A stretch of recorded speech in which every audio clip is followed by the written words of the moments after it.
अशरफ गनी पैसा लेके गायब हो गया सर। इतने पैसे थे कि उसका हेलीकॉप्टर टेक ऑफ नहीं कर पा रहा था, तो उसको कुछ 4-5 मिलियन डॉलर जमीन पे फेंकने पड़े।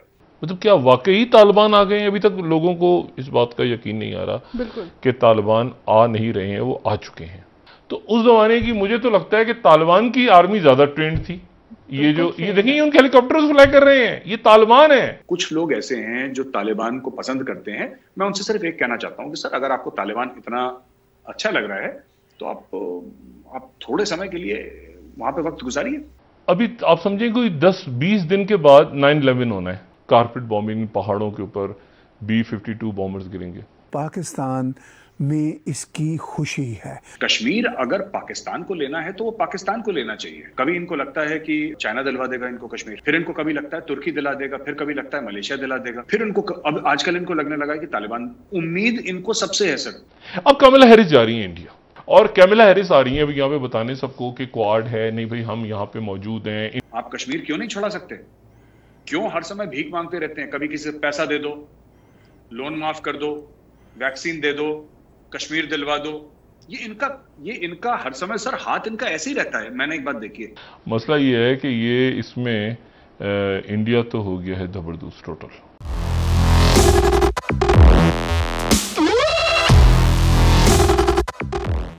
जय हिंद दोस्तों, मेरा भारत महान न्यूज़ चैनल में आपका स्वागत है। पाकिस्तानी मीडिया सपने देख रही है कि तालिबान का अफगानिस्तान में कंट्रोल हो गया है और अब वो तालिबान का फ़ायदा उठाएंगे कश्मीर में गतिविधियां करके। उधर तालिबान ने कहा है कि वो पाक और भारत के बीच की लड़ाई में नहीं पड़ेंगे, लेकिन पाकिस्तानियों को सपना देखने से कौन रोक सकता है। आज के वीडियो में हम देखेंगे कि ताहिर गोरा साहब और रिटायर्ड मेजर गौरव आर्या जी ने अफगानिस्तान में क्या हुआ उसके बारे में क्या कहा, और पाकिस्तानी मीडिया के डॉक्टर शाहिद मसूद तालिबान की जीत को लेकर खुशियां मना रहे हैं। वीडियो अगर अच्छा लगे तो लाइक और शेयर करें, चैनल को सब्सक्राइब कीजिए और बेल नोटिफिकेशन के बटन को दबाना भी मत भूलिएगा। और आप इस बारे में क्या सोचते हैं, अपने राय भी कमेंट कर ज़रूर बताइए। तो आइए शुरू करते हैं आज का वीडियो। जय हिंद, जय भारत। अफगानिस्तान इस वक्त जियो पॉलिटिक्स का दुनिया में सबसे बड़ा टॉपिक है। देखिए दिनों में सूरत हाल बदली, और ये वो बदली है जिसके बदलाव का कोई सोच भी नहीं सकता था कि इतनी तेजी से हालात बदलेंगे, लेकिन बहरहाल बदल गए हैं। ताहिर साहब, ऐसा भी हुआ कि ये जो अफगान आर्मी थी, अफगान आर्मी लड़ी नहीं सर, क्योंकि मनी चेंज्ड हैंड्स। बहुत ज्यादा पैसा दिया गया लोगों को, कमांडर्स को बीच में। और लोग, अगर अफगान आर्मी लड़के हार जाती ताहिर साहब, तो मुझे समझ में आता कि लड़े फिर हार गए, हार जीत होती रहती, इट्स अ गेम। तो ये जब नहीं लड़े और पैसा लेके गायब हो गए, अशरफ गनी पैसा लेके गायब हो गया सर। इतने पैसे थे कि उसका हेलीकॉप्टर टेक ऑफ नहीं कर पा रहा था, तो उसको कुछ 4-5 मिलियन डॉलर जमीन पे फेंकने पड़े। वो गाड़ियों में छोड़ा है अपना, वो भाग गया। वो अमेरिका ने कभी ये प्लान नहीं करा कि जब हम चले जाएंगे तो क्या होगा। और जो अफगानिस्तान की गवर्नमेंट है उसने भी ये प्लान नहीं करा, क्योंकि 20 साल से अमेरिकन थे वहां पे।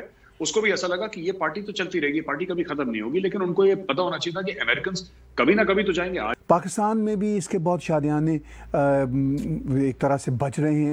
वो हमें ये बताते हैं कि पाकिस्तान में इसकी खुशी है और भारत में इसका गम है। देखिए सर, भारत में गम नहीं है, भारत के लिए चैलेंज है। पाकिस्तान में जरूर खुशी, क्योंकि मैं आपको बताता हूं सर, 2-3 कारण हैं, वजूहात हैं क्यों पाकिस्तान खुश है। पहली चीज तो पाकिस्तान को यह लगता है कि अशरफ गनी उनके खिलाफ था, जो कि हो सकता है सच्ची हो। अशरफ गनी उनके खिलाफ था, जो उनका जो मुखालफत करता था, अब वो चला गया, एक ये खुशी है। दूसरी चीज, पाकिस्तान हर समय इंडिया को ब्लेम करता आया है कि भारतीय एजेंसियों ने क्या करा है कि हर समय अफगानिस्तान की जमीन इस्तेमाल करी है पाकिस्तान के ऊपर अटैक करने के लिए, चाहे तहरीक तालिबान पाकिस्तान हो या कोई भी अन्य टेररिस्ट आउटफिट हो। भारत ने ऐसा अफगानिस्तान की जमीन से, ऐसा पाकिस्तान का मानना है सर। और तीसरी सबसे बड़ी बात है कि उनको कहीं ना कहीं ये लगता है कि जो कश्मीर है और तालिबान उनके लिए कश्मीर आजाद कर देगा, ये उनके मन की बात है। तो आम अफगानों ने पाकिस्तान हाय हाय, पाकिस्तान मुर्दाबाद के भी नारे लगाए थे सर वहां पे। हम तो चाइना जैसे नहीं है सर। हमने $3 बिलियन का अगर हमने इन्वेस्टमेंट वहां पे करा तो इन्वेस्टमेंट था नहीं, क्योंकि इन्वेस्टमेंट में रिटर्न होती है सर। इन्वेस्टमेंट में आप कहते हैं कि मैंने 3 बिलियन लगाए हैं, मुझे 6 बिलियन चाहिए या 4 बिलियन चाहिए, मुझे कुछ वापस चाहिए। वापस तो हमने कभी मांगा नहीं, कोई एक कागज दिखा दे सबूत के तौर पे। अब तो भाई अगर हमने गवर्नमेंट के साथ कुछ साइन करा होगा अफगानिस्तान की गवर्नमेंट के साथ, तो वो तो कागज तालिबान के हाथ में है ना, तालिबान इंटरनेट पे डाले उसको। हमने डैम बनाया सलमा डैम, हमने कुछ नहीं मांगा, हमने सड़कें बनाई, हमने कुछ नहीं मांगा। और ये सब तालिबान ने भी कहीं ना कहीं इसका जिक्र करा और बोला कि ठीक है जो इंडिया ने बनाया हम शुक्रगुजार हैं और हम उसको तोड़ेंगे नहीं, और ये सब। तीसरी बात है कि इनको तालिबान कश्मीर दिलवा देगा, तो ये बात तो बिल्कुल मुझे ताहिर साहब एक्चुअली मैं माफ कीजिएगा मुझे समझ में नहीं आती। ठीक है, कश्मीर अगर पाकिस्तान को लेना है तो वो पाकिस्तान को लेना चाहिए, है ना। कभी इनको लगता है कि सर कभी चाइना दिलवा देगा इनको कश्मीर, इनका ये भी है ना कि हमें चाइना दिलवा देगा। फिर इनको कभी लगता है तुर्की दिला देगा, फिर कभी लगता है मलेशिया दिला देगा, फिर इनको लगता है कि OIC Organisation of Islamic Cooperation की जो कंट्रीज हैं वो दिलवा देंगी। फिर इनको अब आजकल इनको लगने लगा है कि तालिबान, उम्मीद इनको सबसे है सर, अगर नहीं किसी से उम्मीद है तो जनरल कमर जावेद बाजवा से उम्मीद नहीं है इनको। ये किस लिए है सर? ये पाकिस्तानी फौज या DHA के प्लॉट घेरने के लिए है, मुझे आज तक समझ में नहीं आई। आप पाकिस्तानी फौज को बोलिए कि भाई हमने 6-8 लाख की फौज क्यों पाल रखी है, आप कश्मीर क्यों नहीं छुड़ा सकते? क्यों हर समय भीख मांगते रहते हैं? कभी किसी से पैसा दे दो, लोन माफ कर दो, वैक्सीन दे दो, कश्मीर दिलवा दो।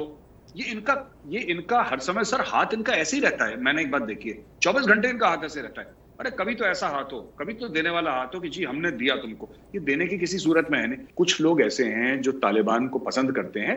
मैं उनसे सिर्फ एक कहना चाहता हूं कि सर अगर आपको तालिबान इतना अच्छा लग रहा है तो आप थोड़े समय के लिए वहां पे वक्त गुजारिए।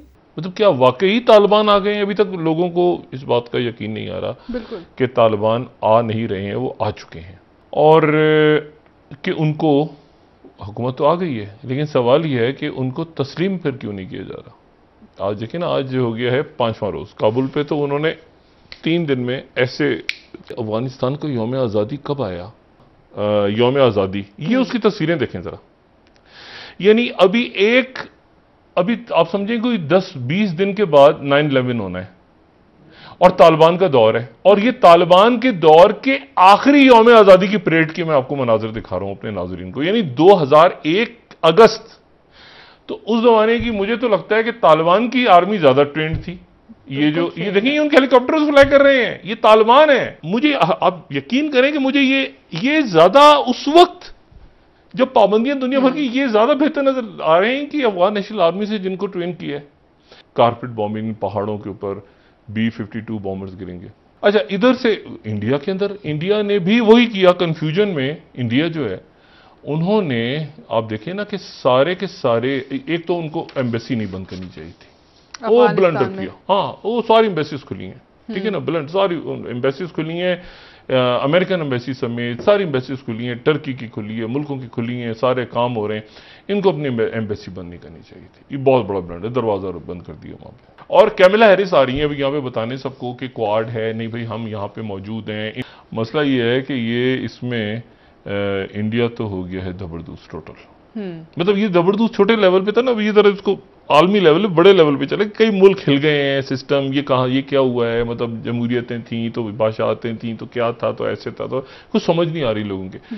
अब कैमला हैरिस जा रही है इंडिया, और वहां पर इंडिया, ये साउथ ईस्ट एशिया, ठीक है, सिंगापुर जाएंगी, उसके बाद फिर और एक दो मुल्कों में जाएंगी, और यकीन दिलाएंगी वहां जाके यकीनन कि जी भूल जाओ इसको, भूल जाओ अफगानिस्तान को, भूल जाओ मशरिक वस्ता को, भूल जाओ और आगे चलो।